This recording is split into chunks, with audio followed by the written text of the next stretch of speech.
Nilima Mithila blog চ্যানেলে সবাইকে স্বাগত জানিয়ে আবার নতুন একটি ভিডিও নিয়ে চলে আসলাম। আজকে আমরা যাব শপিং করতে কার না ভালো লাগে, বিশেষ করে মেয়েদের কিন্তু সারাদিন যদি শপিং করিয়ে দেওয়া হয় তাদের মনের আশা পূর্ণ করা যায় না। যাই হোক, আমরাও শপিং করতে বের হচ্ছি। আমরা সবাই রেডি হয়ে পড়লাম, মিথিলাও রেডি। আর এখানে কিছু 3 পিস কাটাতে দিয়েছিলাম, সেই 3 পিসগুলো ঝামেলা হয়েছে, সমস্যা হয়েছে, সেজন্য সেগুলোও নিয়ে যাচ্ছি, টেলার্সে নিয়ে যাব। আর এদিকে মিথিলা বাবুও গাড়িটা বের করে নিচ্ছে। এখানে একটা তক্তা না দিলে গাড়ি বের করানো যায় না। যাই হোক, ফাইনালি গাড়িটা বের করে নিচ্ছে। এবার আমরা চলে যাব। আমরা চুন ফ্যাক্টরির পাশেই চলে যাচ্ছি। এখানে পাথরগুলো দেখুন কত সুন্দর সাজিয়ে রাখছে, ওখানে কিন্তু পাথরও গুঁড়ো করে। আর যাই হোক, সিমেন্ট ফ্যাক্টরির পাশেই চলে আসলাম। এখানে কত বেশি কাদা দেখুন, অনেক কষ্ট করে এখানে যাওয়া লাগে। একটা ট্রাক ওখানে গাড়িতে ডাবে গেছে আর আমরা হেঁটে গিয়েছিলাম, কাদা ছিল সেজন্য। আর এইখানটা আসলে আমার অনেক বেশি ভালো লাগে। সিমেন্ট ফ্যাক্টরির পাশেই চলে আসলাম। দেখুন কত বড় সব কিছু সিমেন্ট ফ্যাক্টরি। এই জিনিসগুলো বারবার কিন্তু অন্য অন্য ভিডিওতে শেয়ার করা হয়েছে। যাই হোক, সেটাও একটু শেয়ার করে নিলাম। ফাইনালি আমরা কিন্তু সুরমা ব্রিজে চলে আসলাম। এই ব্রিজটাতেও কিন্তু অনেক বেশি ভালো লাগে, কিছুটা পদ্মা সেতুর মতোও লাগে। এখানে আসলে বিকালের টাইমে ঘুরতে আসলে আমার কাছে অনেক বেশি ভালো লাগে। আর ওদিকে পাশে আছে দেখুন প্লাস্টিকের ফ্যাক্টরি, ওখানে কিন্তু প্লাস্টিকের জিনিস তৈরি হয়, অনেক বেশি বড় এই ফ্যাক্টরিটা। আর ফাইনালি আমরা টোল প্লাজায় চলে আসলাম, ওখানে টাকা দিয়ে চলে আসলাম। ফাইনালি এইদিকে প্রাকৃতিক দৃশ্যটা দেখুন, সবাই ধার লাগিয়েছে, সেটাও একটু শেয়ার করলাম, অনেক বেশি ভালো লাগছিল।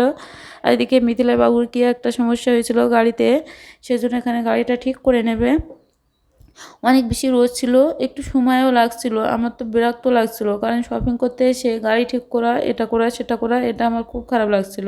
মিথিলাকে নিয়ে আমরা ওখানে দাঁড়িয়েছিলাম, গাড়িটা ঠিক করে দেবে সেজন্য। ফাইনালি গাড়িটা ঠিক করে নিয়ে আমরা ছাতক বাজারে চলে আসলাম। এখান থেকে আমরা সোজা যাব টেলার্সে যেয়ে আমরা আগে জামাটা ঠিক করে নেব। এই যে কারেন্ট ছিল না, তারপরে সাথে সাথে কারেন্টটাও দিয়েছে।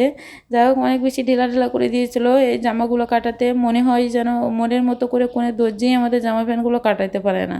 প্রত্যেক মেয়েদের কি এমন মনে হয়? অবশ্যই জানাবেন। মিথিলার জন্য মাস্ক কিনে নিয়েছি, মিথিলা অনেক বেশি খুশি, আমিও মাস্ক কিনে নিয়েছি। ওকে স্কুলে নিয়ে যাওয়ার সময় অনেক বেশি ধুলা লাগে। যাই হোক, আর এখন তো গরমের সময়, আমরা ফাইনালি চলে আসলাম শপিং করতে। এখান থেকে কিছু কিনবো আমরা। মিথিলাও বসে গেছে, মিথিলাও কিন্তু এটা ওটা কেনার জন্য অনেক বেশি খুশি, কেনার জন্য অনেক বেশি ব্যস্ত। এখানে দুল পছন্দ করছিলাম বাসায় পরার জন্য একটু।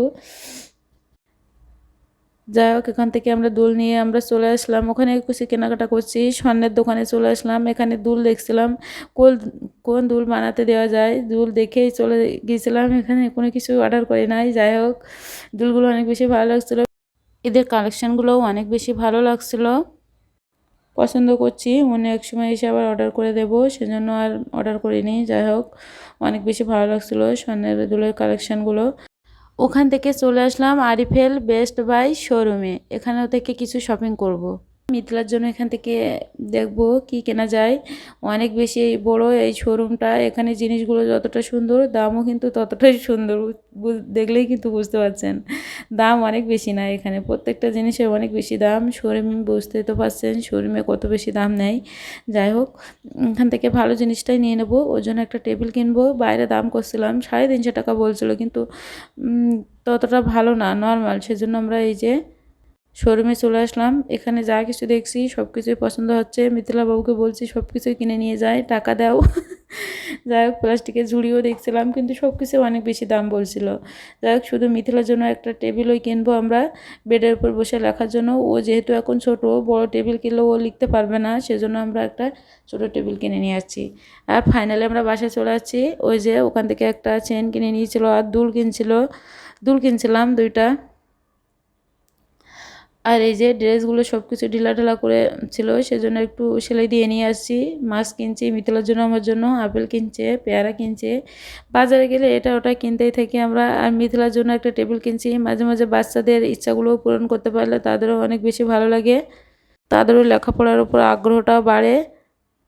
নিচে থেকে ওটা দিলে কিন্তু একটু উঁচু করা যাবে, বেডের উপর বসেও লিখতে পারবে সুন্দরভাবে। মিথিলা স্নান করে ফ্রেশ হয়ে নিয়েই লিখতে বসে গেছে। দেখলেই কিন্তু বুঝতে পারছেন কত বেশি খুশি। এগুলো কিন্তু অনলাইনে অর্ডার দিয়েও কেনা যায়।